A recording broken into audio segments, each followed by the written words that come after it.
Buenas tardes. Gracias por la presencia. La primera escuela privada de psicología social, fundada por Enrique Pillón Rivière y que dirige Ana Quiroga, y el conjunto de la escuela, les damos la bienvenida. La psicología social ha tenido y sigue teniendo presencia en esta actividad, en esta feria desde hace muchos años, a veces presentando libros que han sido elaboraciones desde la psicología social con sus autores, y otras veces como esta, trabajando, pensando y desarrollando teoría desde lo que nosotros llamamos puntos de urgencia, es decir, situaciones que nos llevan a pensar, como decía Pillón Rivière y como decimos en la definición de la psicología social, esa relación dialéctica y fundante entre el orden social y la subjetividad. Hoy día parece que se ha planteado, más que parece, se ha planteado una batalla a la cual, digamos, tenemos también que pensar, que reflexionar y que dar respuesta. Esto va a ser una charla, un diálogo entre... Igual es mi voz, la que está arruinada es mi voz, pero ahora se escucha mejor. Perfecto. Entre dos discípulas directas del doctor Pillón Rivière, Rosa Nassif, desde la escuela de Tucumán, y Ana Quiroga, desde también la escuela de Tucumán de alguna manera, porque fue parte de esa fundación con Pillón, y que han seguido pensando, desarrollando la teoría, ¿no? Siempre decimos que el necropilloniano es un necro abierto en la posibilidad de seguir tratando de comprender qué es lo que nos pasa, qué es lo que nos sucede a partir de la realidad y del momento histórico social. Por lo tanto, es una alegría, digamos, que estas dos discípulas, no sé si dilectas, estas dos discípulas de Pillón sigan pensando y sigan trabajando en función de que podamos reflexionar acerca de la realidad y aquello que nos ocupa y que es objetivo desde la psicología de Pillón, que es tratar de entender la conducta y también trabajar promoviendo la salud mental. Por lo tanto, va a ser una charla entre ellas dos. Vamos a tratar de que podamos también reflexionar o trabajar, digamos, o intervenir algunos de ustedes. El tema es que tenemos una hora, exactamente una hora, es el contrato que nos da la feria. Por lo tanto, vamos a tratar de comenzar ya, y damos fe que va a ser muy fecunda el diálogo. Han trabajado desde hace mucho, así que bienvenidas y empezamos. Muchas gracias. Gracias, Rosa. Muchas gracias a ustedes por la presencia aquí en un día tan hermoso del otoño de Buenos Aires y tan tenso futbolísticamente. Yo les juro que no tengo la radio en la cartera, pero igual pienso, no, verdad que es un sacrificio que vale la pena el estar con ustedes. Es un poco raro dialogar de reojo, pero la situación es un poco así. Bueno, quiero agradecer en particular al editorial Catari que todos los años nos gestiona la presencia en la feria desde hace bueno, ya décadas. Y hablando de décadas, este compensar, este dialogar entre Rosita y yo, en realidad ha sido el eje de décadas, de muchas décadas de años de trabajo. Eso se inició, como comentaba Rosa, en Tucumán, con un hecho particularmente importante, tanto en la vida de Pillón como en la mía, que fue la fundación de la Escuela de Tucumán en un momento sumamente crítico, cuando se habían cerrado los ingenios en la dictadura de Onganía, y en un viaje que no tenía mucho que ver con eso, en un congreso de cardiología lo invitaron a Pillón en plena ebullición, y se acercaron muchos estudiantes, psicólogos jóvenes, médicos jóvenes, estudiantes de medicina y personas que hacían otras tareas y que conservaban esa cosa de heterogeneidad en la escuela. Quería señalar que en la organización de esa escuela y su continuidad ha tenido un lugar fundamental Josefina Racedo, que está ahí presente, decolorado para que lo veamos bien. Bueno, entonces se inicia, se esboza en ese momento, y podría decir que los contextos de conmoción, de crisis, han sido como una especie de destino de nuestra relación, de nuestro trabajo, pero creo que también es el destino de nuestra generación, no sé si de otras generaciones, pero han sucedido muchas cosas en nuestras ya largas vidas. Y se afianza esa relación, se hace mucho más estrecha cuando, eso fue en el 66, se hace mucho más estrecha en el 72, cuando Rosita viene a vivir a Buenos Aires, y bueno, conversábamos mucho, estudiábamos mucho, y Pillón participaba muy activamente de esas conversaciones con mucho placer.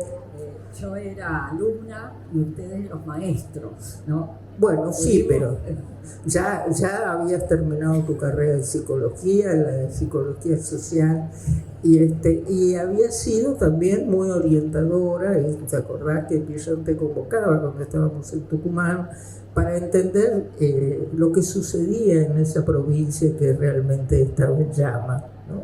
Y que era el núcleo en ese momento de la política argentina, ¿no? De todo lo que se venía. Bueno, y nosotros decíamos décadas de trabajo compartido, fueron recorrimos lecturas y estudios que considerábamos imprescindibles para tener rigurosidad en la comprensión de esa relación entre el orden social histórico y la subjetividad, que es una cuestión nodal en la concepción de Pillón.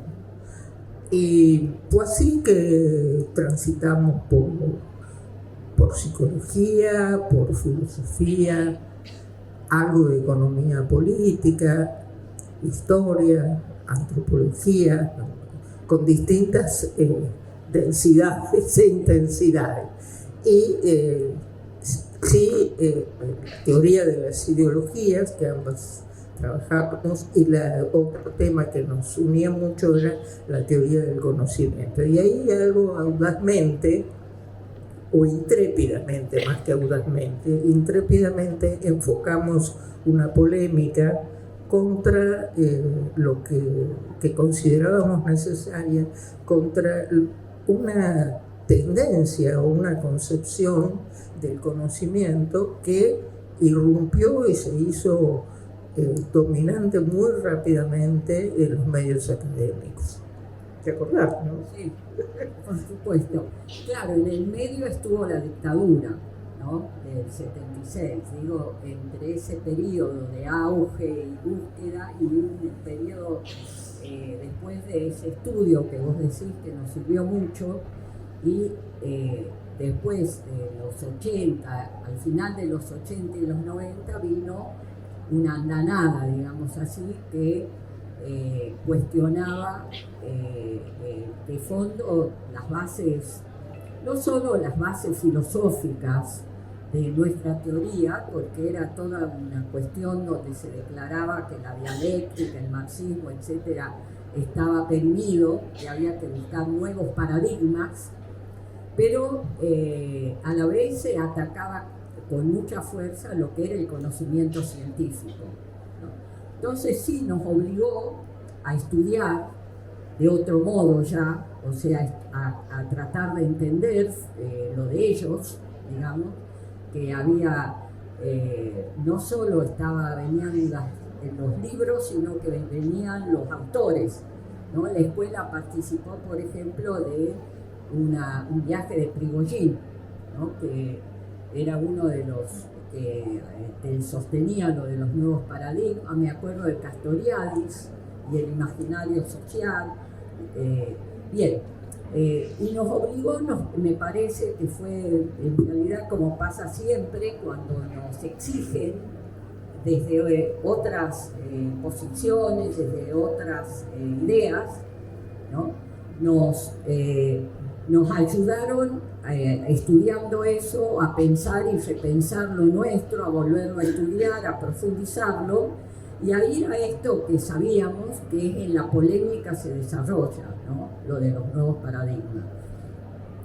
Pero esto venía, Ana, me parece unido a un cambio muy profundo en la estructura. Sí, justamente está muy bien que haya señalado que en el medio pasó la dictadura, es decir, que los nuevos paradigmas estaba implicada en un replanteo ideológico profundo, como estás diciendo vos. Podríamos decir que a fines de los 80 y en la década del 90 se da una transformación profunda de la vida social, económica, política, de la geopolítica y lo que para nosotros, por lo menos desde mi propia práctica, era así, demandante, de la subjetividad. Es decir, aparecían nuevos rasgos subjetivos que no comprendíamos, que no sabíamos de dónde salían, como pasa ahora.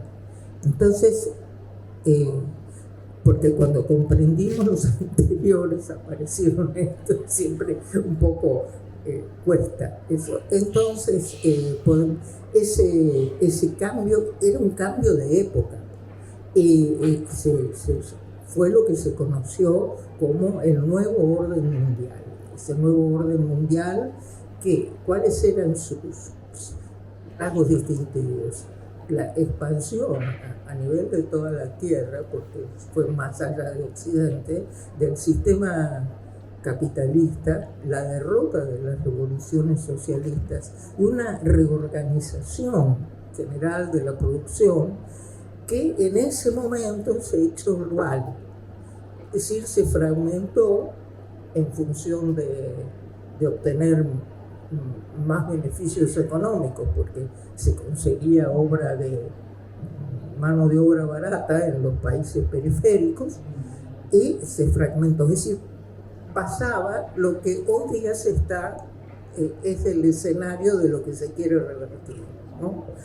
Entonces, en ese nuevo orden se planteó el fin de la historia, el fin de las guerras, el fin de las ideologías, el fin de los fines, pero se dijo algo muy contundente: este es el único mundo posible. Sí, efectivamente, ese fue el núcleo, ¿no?, que condensaba lo que se venía a imponer y se estaba imponiendo.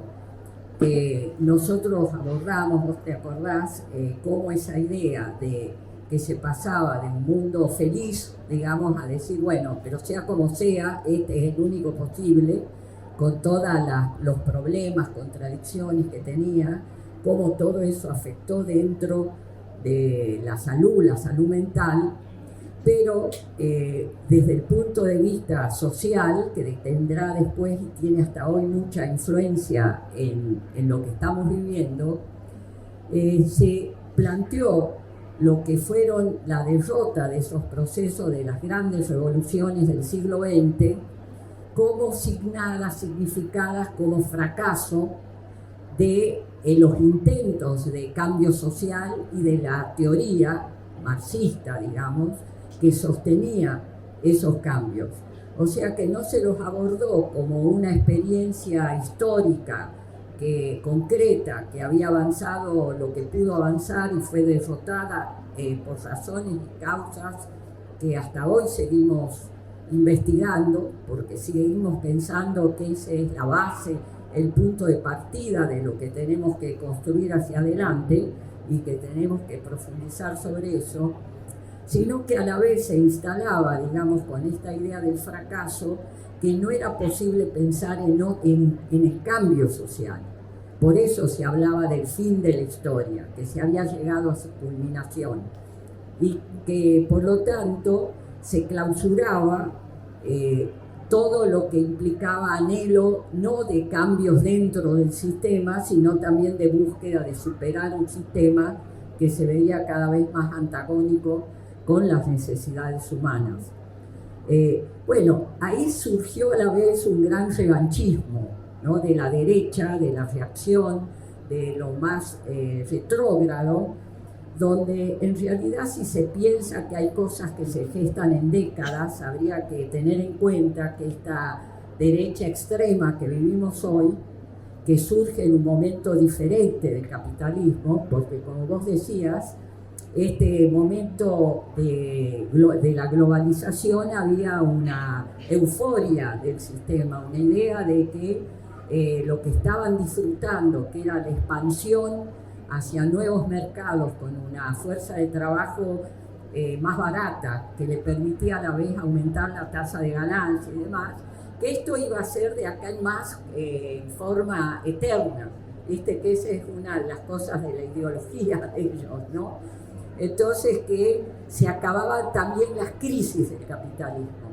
Y ese era en el momento de estas ideas de derecha, con sus elementos de posmodernismo y demás como parte de eso, pero resulta que esa euforia, esa borrachera, termina en el 2008, ¿no? Con una gran crisis del sistema capitalista mundial que nos repercutió a nosotros, por supuesto, y que desde entonces, ¿no? Empieza a verse, a ser evidente el resquebrajamiento de la globalización, el límite y el fracaso de lo que se llamaba neoliberalismo, pero que era una de las formas del capitalismo imperialista adecuado a la necesidad de reorganizar la producción, lo que vos decías. Y después de esa crisis de la que entendemos que no ha salido hasta hoy el sistema capitalista, porque en el momento que repuntaba vino la pandemia, ese otro gran hecho que signa todo lo que está pasando en este momento y del que hay que referirse para entender también esto que queremos entender de la ultraderecha, ¿no? Y del apoyo que encuentra en una parte importante de la población. Esta es la diferencia, digamos, entre un Trump que ya en forma abierta dice que vamos a hacer lo que hay que hacer como sea, y habla claramente de anexión de Canadá, del Estado 51, ¿no? De Groenlandia, del Canal de Panamá, y como yo te comentaba, ¿no? Un artículo del New York Times que se decía con bastante espanto, que era como un matón, ¿no? Que golpea la mesa, lo reta a Zelensky, ¿no? Y le dice que van a pagar con las tierras, una parte de la riqueza de las tierras raras, ¿no? Lo que pusieron para la guerra, ¿no? Que hay que decir a la vez que Zelensky se mantiene con dignidad, ¿no? De una nación que está aguantando una invasión imperialista de Rusia hace 3 años, ¿no? Pero bueno, esta nueva derecha que viene con violencia, que viene golpeando sobre la mesa, que acá la tenemos al gran admirador de Trump, que es Milei, ¿no? Está, y me parece que esto es importante para el intercambio que tenemos que hacer, no tiene que ver con la fortaleza del sistema, sino que tiene que ver con una crisis integral que abarca no solo lo económico, sino lo social, lo político, la crisis de representatividad y también de valores. Sí, ese me parece que es el eje de lo que nosotros, uno de los ejes de lo que queremos transmitir. Entonces, espero que sea claro, que no resulte reiterativo, que retomemos las cuestiones que se dieron en el 80-90, sobre todo tomando algunos hilos conductores. Un hilo conductor en relación a la subjetividad, pero de una presencia social muy significativa, es que con el advenimiento del nuevo orden mundial se instala el individualismo de una manera radical. Es decir, que el individualismo aparece en ese momento de fin de la historia, etcétera, como una liberación para el sujeto del peso de lo colectivo que le habrían impuesto las llamadas sociedades disciplinarias. Y entonces, ¿cómo era ese individualismo? Porque el individualismo fue transformándose a lo largo de estos decenios, ¿no? Para mal, además. Entonces, ¿cómo era ese individuo? Es decir, ¿cuál es la propuesta y la liberación que le proponen a ese individuo? Es un autocentramiento en sí mismo, un vivir para sí mismo, el ser uno mismo, como se llamaba una revista muy conocida que condensaba esas ideas, y que el centramiento era en el propio deseo. ¿Por qué? Porque se estaba en una sociedad donde se abrían muchos caminos y también, en serio, se daban ciertas situaciones de liberación y de apertura. Pero se prometía esa sociedad como la del cumplimiento de los deseos. Y eso fue en realidad un mito, una utopía de un mundo feliz. Ahora, hay un rasgo de ese individualismo al que yo llamo el individualismo del disfrute, porque está tan ligada a la cuestión del deseo, era que no era hostil hacia el otro. En todo caso, la relación con el otro podía ser de distancia o de indiferencia.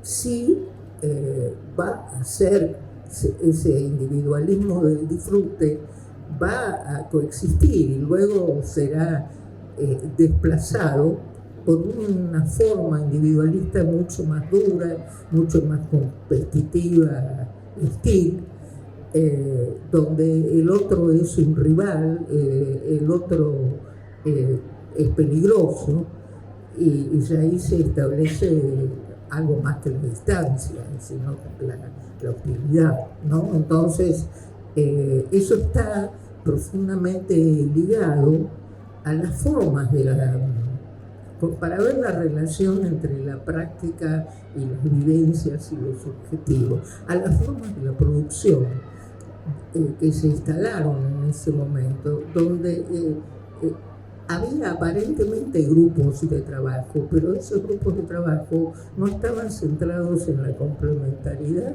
sino en la competitividad y el control recíproco. Entonces,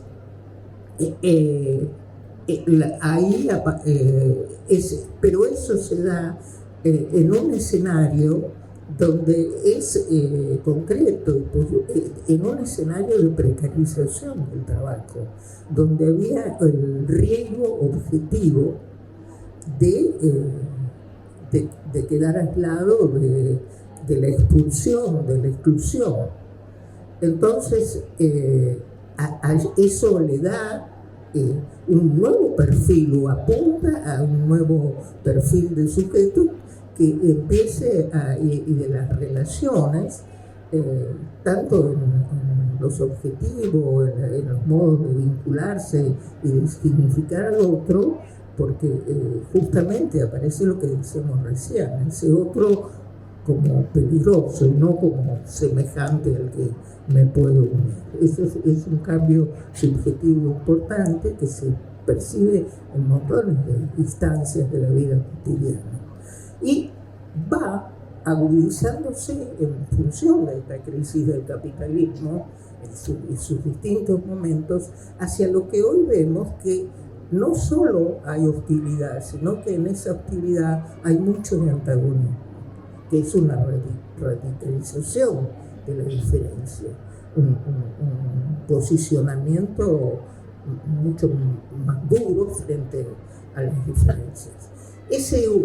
Esa modalidad, ese único mundo posible, va generando distintas formas de adaptacionismo. He descubierto varias de esas formas, pero una de esas, y se van dando distintas, pero una de las más recientes podría ser la del autoemprendimiento, ¿no? Pero el autoemprendimiento que es analizado, como Chuján, como la autoexplotación, la sociedad del cansancio. Desde el punto de vista de la salud mental, ¿qué podemos decir?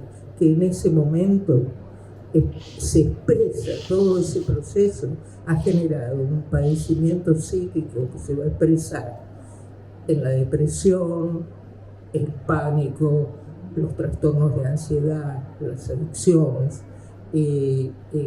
sí, distintas patologías y también algo que vivimos todos, que no es estrictamente patológico, sino que está empezando a ser un modo de ser en el mundo, pero que implica sufrimiento psicológico, que es un estado de malestar, un estado de incertidumbre permanente, esto del estar a merced de que tanto insistimos, en un mundo de desamparo y soledad. Eso es lo que, desde la perspectiva de salud mental. Mira, creo que te comenté que desde un enfoque diferente, un autor, filósofo francés, ¿no? Edgar Saden, ha hecho una cronología, digamos, de estos cambios en la relación individuo-sociedad, ¿no? Planteando que a diferencia de lo que fue el origen del capitalismo con la burguesía en ascenso, había una ideología, digamos así, que de un modo o de otro planteaba la posibilidad de armonizar la relación entre el individuo y la sociedad, ¿no? Que inclusive sobre la idea esta de la igualdad, la fraternidad, la libertad, iba a superarse las cosas que ya se veían muy críticas para las personas, para la mayoría dentro del sistema, de una gran superexplotación que era especialmente cruenta en los orígenes del capitalismo. Y dice Saden que cuando en realidad se ve que estas ideas de igualdad y demás en este sistema son una ilusión, son una mentira, surge a partir de las luchas sociales que encabeza el proletariado en ese momento, la búsqueda de una respuesta a este sistema en otro sistema también colectivo y social. O sea que el individuo no busca en ese momento, las personas, una salida individual, sino que entiende que colectivamente se puede buscar algo mejor. Y ahí surge el socialismo, el anarquismo, el comunismo, ¿no? Que va a tener su concreción luego.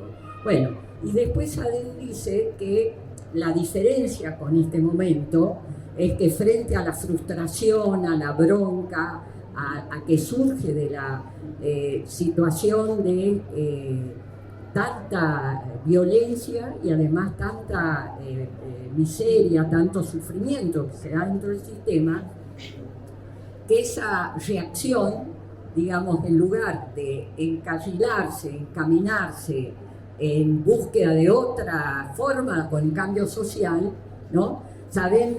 Lo que dice es que en lugar de eso se va al refugio del individuo.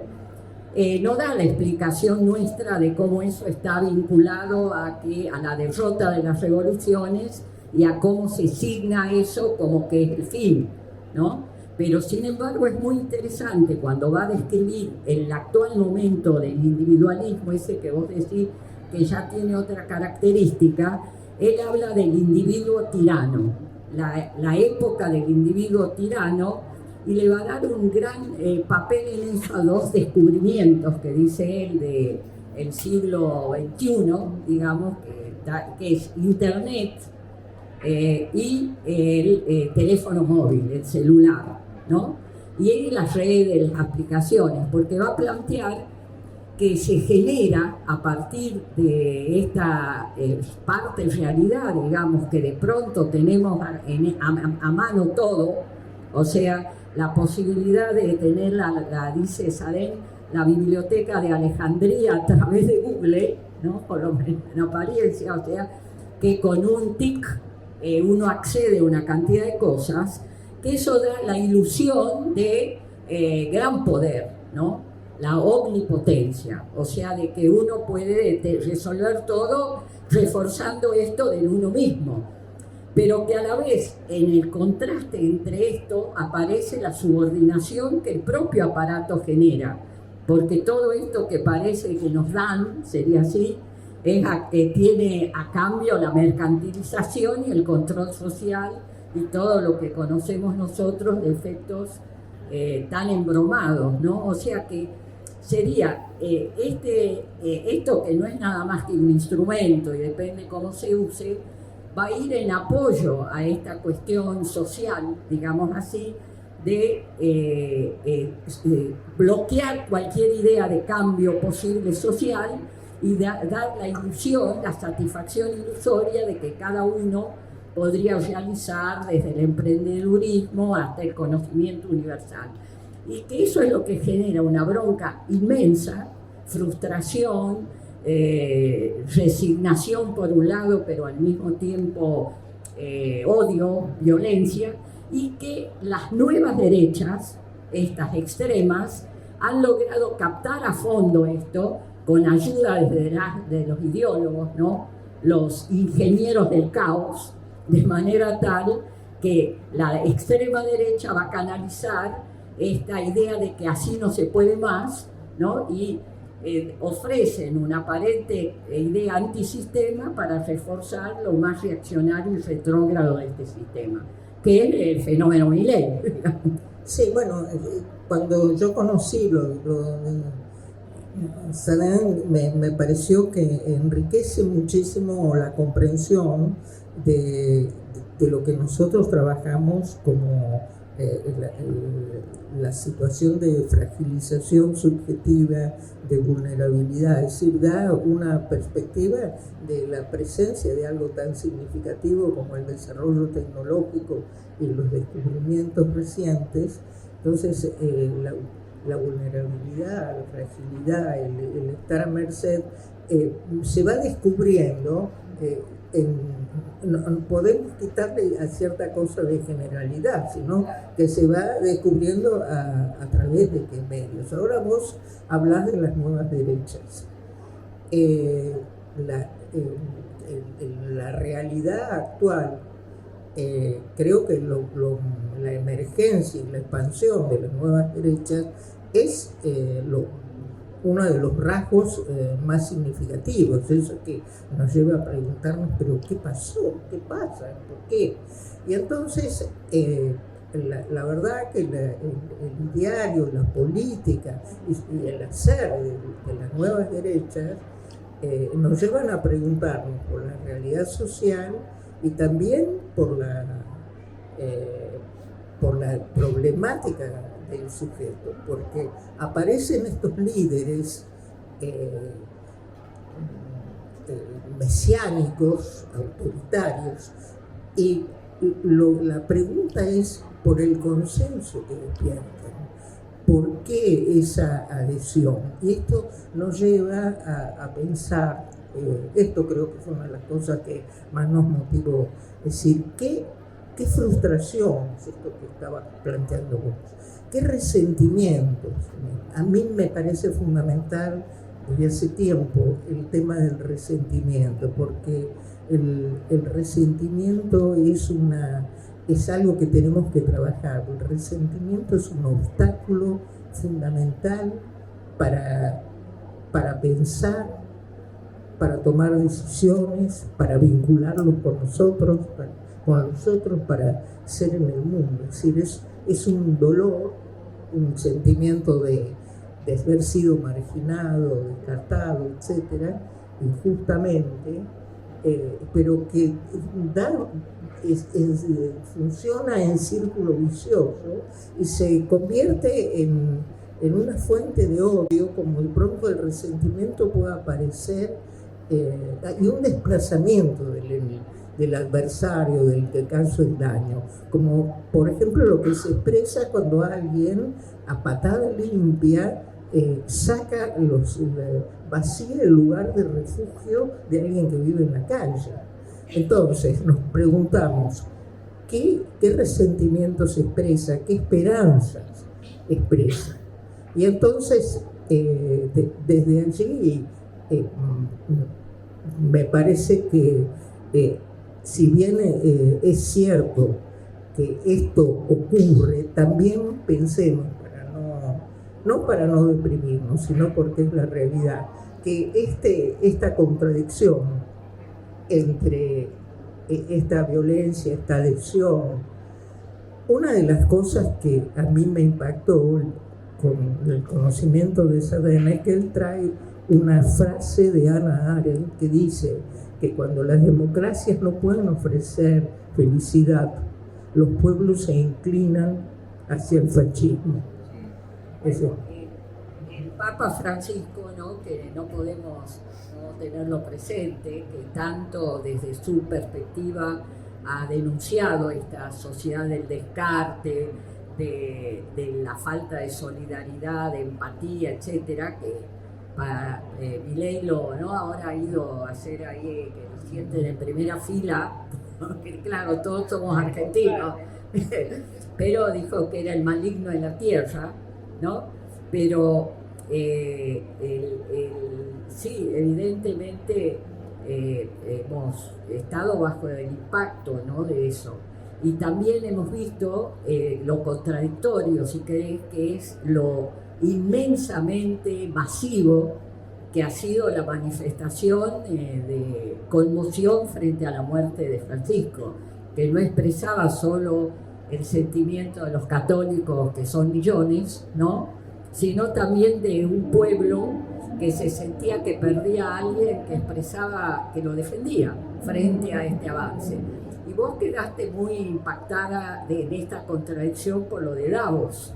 Sí, en esa contradicción que se dio en nuestro país, que se dio en el mundo y que se da en el mundo, pero que se dio en nuestro país entre el 20 de enero y el 1 de febrero de este año, ¿no? Porque, es decir, el discurso de Davos y la reacción multitudinaria en todo el país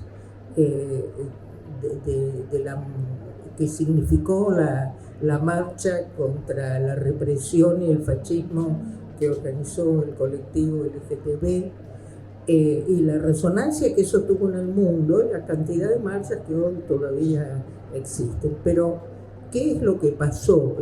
Es decir, no por gusto personal, sino por tratar de entender un poco la esencia de este posicionamiento de extrema derecha, lo que traté de estudiar fue el discurso de Davos, ¿no?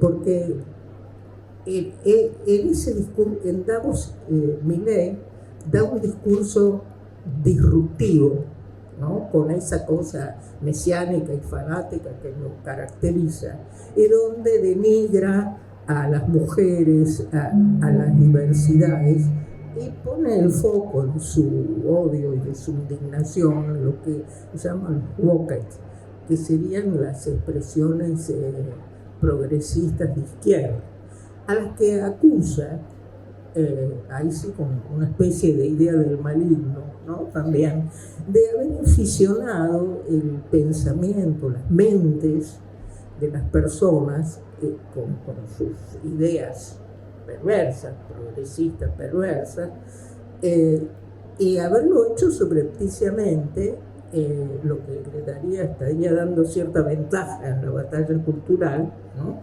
Y con las personas, con las instituciones y con las organizaciones internacionales, Davos mismo, ¿no? Sí, los acusa los que están ahí de ser también marxistas, socialistas, comunistas, están todos los socialdemócratas de Europa. Ahora, en ese discurso, Milei expresa muy sistemáticamente las ideas centrales de esa extrema derecha, ¿no?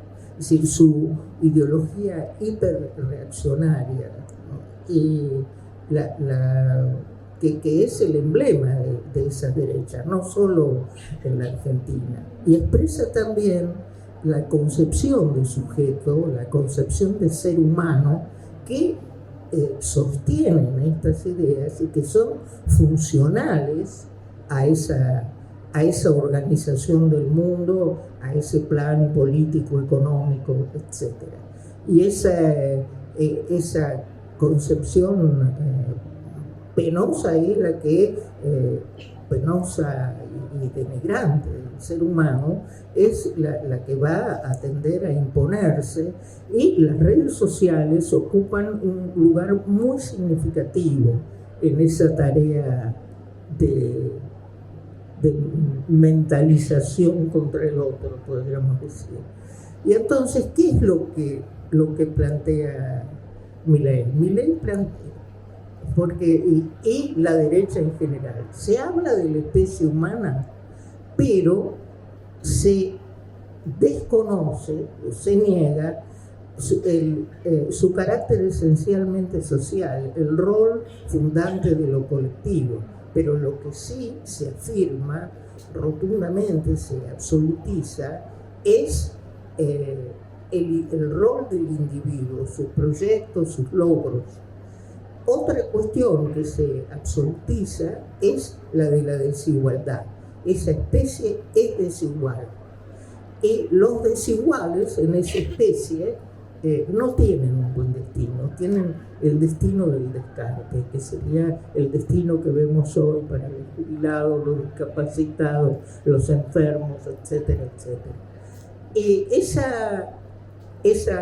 allí también plantea ¿qué le quita? Bueno, plantea la cuestión de lo aberrante, ahí es donde va a caer el Papa nuevo, porque dice que no solo es así, de la desigualdad y la situación de descarte y el rol del individuo, sino que es absurdo. Y más aún que absurdo, es aberrante pensar en una sociedad que esté organizada sobre las bases de las necesidades de sus integrantes. Esto ustedes deben haberlo escuchado, porque dice las necesidades son infinitas, por lo tanto, ¿quién paga? ¿No? El argumento de quién paga es fundamental.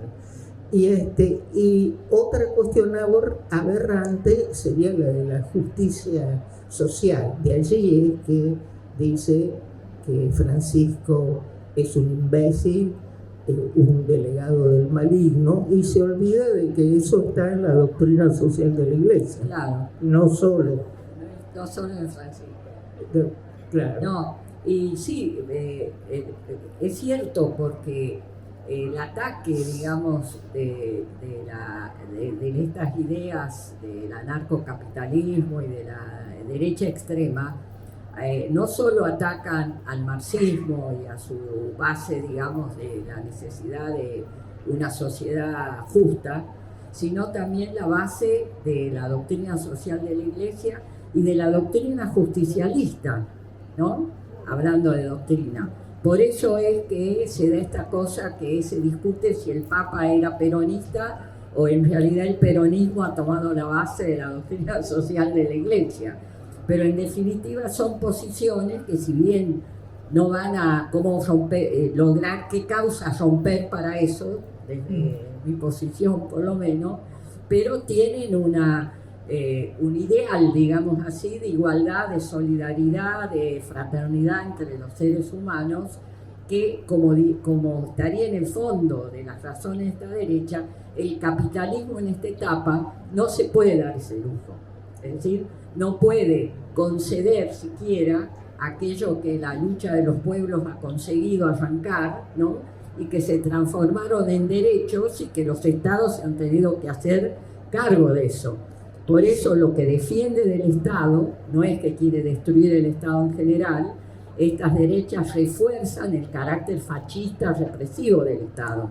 Claro, y la cuestión hablábamos de la funcionalidad de la concepción del sujeto, de la dimensión de lo humano, ¿no? Y en esa sistematización de las ideas hiperreaccionarias, ¿de qué es despojado, qué tipo de ser humano se plantea? Es decir, se le quita, se niega algo fundamental que además nos constituye, que es la capacidad de la identificación con el otro, de ser con el otro, la capacidad de la inquietud, la capacidad del compartir, de la compasión, del sentir con el otro, la capacidad del cuidado, la dignidad como persona. Alguien que no tiene dignidad no va a tener tampoco derechos. Es decir, se le quitan, se le niegan todos los rasgos positivos que le ha reconocido al ser humano las religiones, la filosofía, y la que le reconocemos todos los días, cuanto ante determinados hechos decimos a qué humano que es este gesto, o decimos qué cosa más inhumana, ¿no? Entonces, esa concepción, esas ideas que son estructurantes, que son nodales de este pensamiento de derecha, le quitan toda responsabilidad a las sociedades y a los integrantes de esas sociedades sobre los otros miembros de esa sociedad.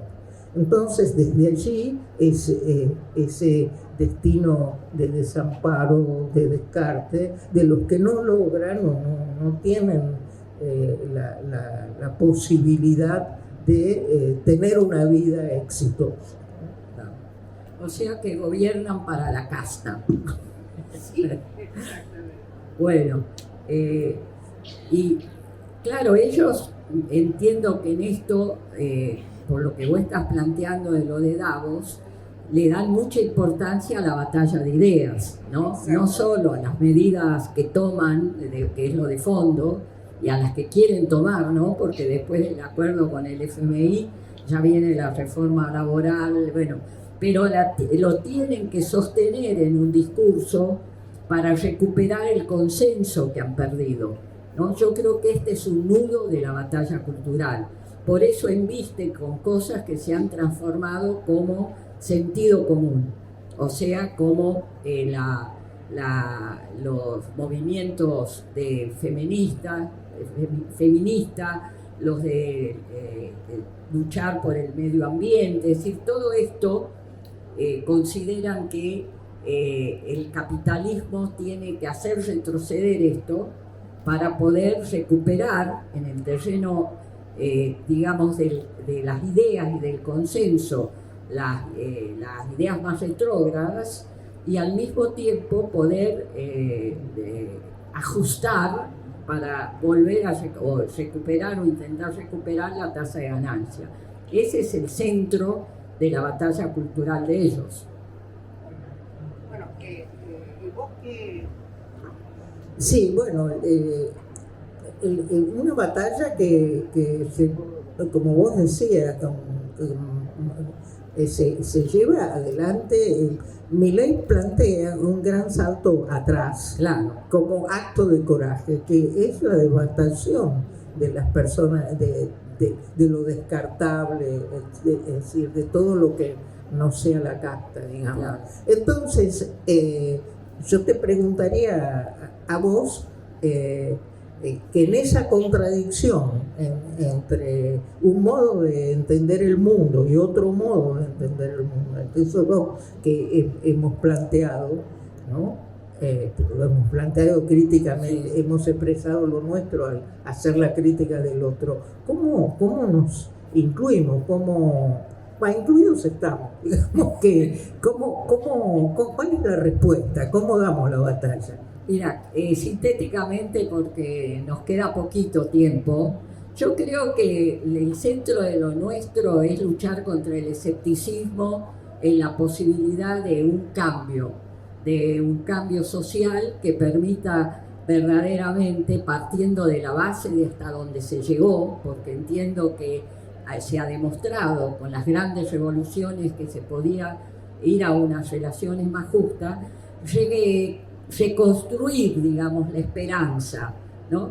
La esperanza de que de nosotros depende poder avanzar y cambiar esta sociedad, y que todo lo que la humanidad ha conquistado con el trabajo, todo lo que permitiría satisfacer las necesidades de todos los seres humanos, no solo las materiales, sino las espirituales, que sean entonces, vuelvan a ellos en una sociedad igualitaria. Es decir, recuperar la confianza en que puede haber un proyecto social colectivo de una sociedad más justa, más igualitaria, que sea coherente con lo que es la esencia de los seres humanos.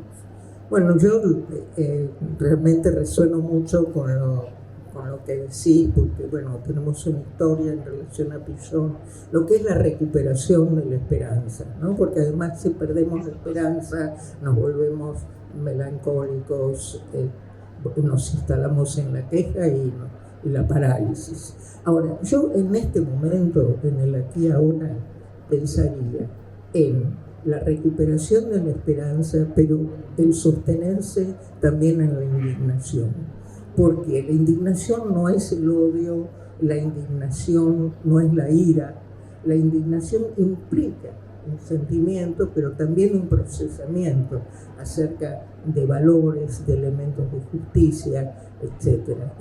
Y creo que la indignación en este momento le daría un buen empuje a la esperanza para que no renuncien. Esperanza y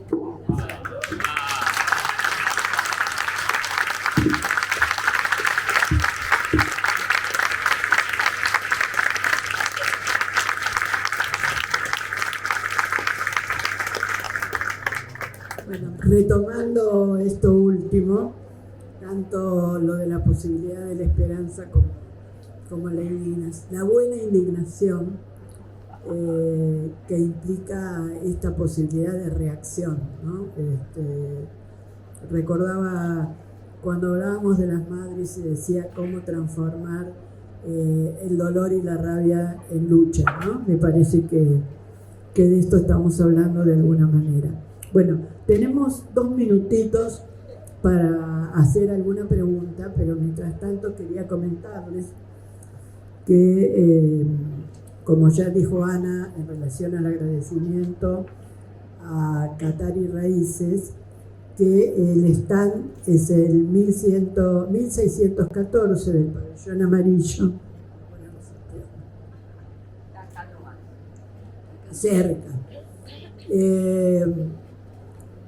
Por un lado, parte de lo expresado hoy por Rosita Nassif, digamos, está condensado también en un texto de Editorial Ágora, que es Javier Milei, Las nuevas derechas y la batalla cultural en la Argentina de hoy, que se encuentra en el stand 1614. Y además las próximas presentaciones que realiza Librería Raíces y Catari. Colección Las Antiguas, las primeras escritoras argentinas, el miércoles 30 de abril a las 16 horas, es de la editorial Buenavista y la sala es Rodolfo Walsh. Colección Crestomatías, el jueves 8 de mayo, también en la sala Rodolfo Walsh a las 16. ¿Por qué volver a Monteagudo? Jueves también 8 de mayo a las 20:30 en esta sala, en la sala Pizarnik. Homenaje a Claudio Spiegel de la revista La Marea, el lunes 12 de mayo a las 17 horas en la sala Ernesto Sábato, Pabellón Azul. Bueno, hecho los anuncios parroquiales, ya que estamos en tema. ¿Alguna quiere hacer algún comentario cortito, alguna reflexión, alguna pregunta? Agregaría los libros que vos mencionaste, un libro del economista argentino Pablo Stefanoni que se llama La rebeldía se volvió derecho. Ahí tenemos todo lo que ustedes dijeron y sumamos más lo que pasan en los distintos países de Europa y Estados Unidos. La verdad que las felicito. Muchísimas gracias. Sí, quería, adherir obviamente no obviamente, pero sí a todo lo que se dijo. Pero en un momento dijeron que hay mucho apoyo, que junta mucho apoyo esta propuesta de lo que representa Milei, ¿no? Digo, representa porque hay muchos otros exponentes que por ahí se pierden lo que hay detrás de la peluca, por decirlo de una manera. Acá estoy viendo, yo no soy de Buenos Aires, pero afiches de marra diciendo con fisura, no hay orden o algo así, refiriéndose de la manera más cruel a las personas que viven en la calle, ¿no? O sea, ya han perdido todo límite, creo que han registrado eso, que pueden decir cualquier cosa y al minuto de decirse no hay quien le ponga límite de ningún tipo, ¿no?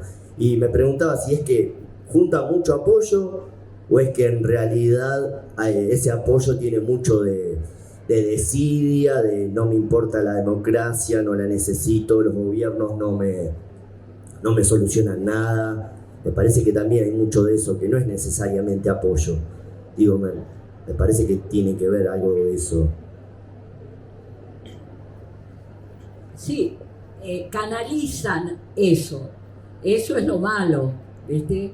Pero sí, ya que lo de nosotros dijimos que tienen apoyo, mucho, digamos más del que querríamos que tengan, y tiene mucho que ver con la bronca y la decepción de décadas que ha habido expectativas en salidas y han sido frustradas, ¿no? Y canalizan eso. Pero también hay mucho repudio, mucha oposición y hay bronca frente a lo de este gobierno. Como decía Ana, tras lo de Davos vino esa marcha que fue inmensa, casi espontánea de respuesta. Como hubo grandes movilizaciones estudiantiles, hubo paros de la CGT, es decir, pusimos a foco, sería el fenómeno de cómo puede ser que algo tan aberrante, digamos nosotros, logre consenso en una parte de la población, aún en contra de los propios intereses. O sea, cómo se logra manipular lo que hablaba Ana, el resentimiento, la bronca, etcétera, y construyen un enemigo construido para tapar los verdaderos enemigos, le ponen un nombre y tras eso, con apoyo, digamos así, de los Santiago Caputo, porque está el Caputo que, de la timba y el Caputo del mago del Kremlin, ¿no? Pero creo que lo que estamos viviendo al año y medio no es ya lo que hacía cuando recién asumió. Es un momento donde se ha ido calando bastante de esto, y cuando hablamos de la necesidad, ¿cuál sería el desafío? No, porque que se pueda canalizar todas las necesidades que ellos pueden manipular en una cuestión de unidad y de búsqueda colectiva de un cambio real que permita realmente satisfacer las necesidades, techo, tierra, trabajo como cosa elemental, pero sobre todo un futuro mejor, que los bienes que ha construido la humanidad lo pueda disfrutar, lo podamos disfrutar todos los seres que trabajamos para eso, y no que se apropie un puñado para además seguir sometiendo y explotando a la mayoría. Nos están pidiendo la sala, así que nuevamente agradecerles la presencia, la participación. Gracias.